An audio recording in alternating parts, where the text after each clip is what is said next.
Hello, I'm Dara and I'm a student at the University of Manchester, and today we are going to be talking about managing your well-being during the revision and exam season.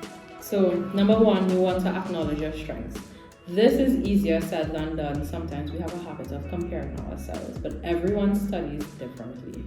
So what you want to make sure you do is take notice of your strengths and as well what you've done so far. Ending the day on a positive note will make you feel loads better, and whenever you take into consideration your strengths and what you've learned so far, you feel like you've done something. You want to make sure to take regular breaks away from your desk.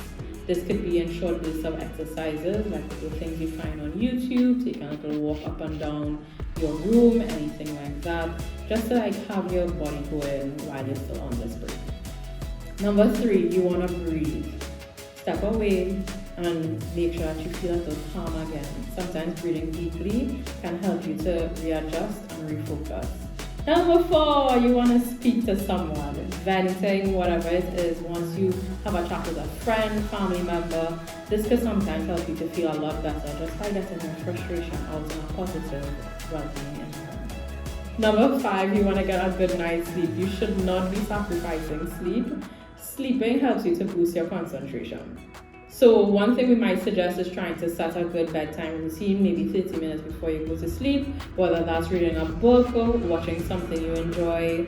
Once it gets you into that sleep mode, you might be able to get a good night's rest and fall asleep naturally. Number 6, and this is my favorite one, be kind to yourself and be kind to others.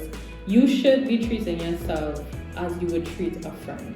If it is that you want to watch TV, if it is that you want to read your book, if you just want to hang out with your friends, you should not be feeling guilty about this.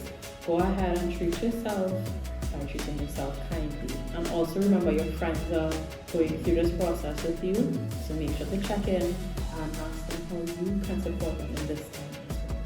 We hope these tips have been helpful, and best of luck with your exams. The university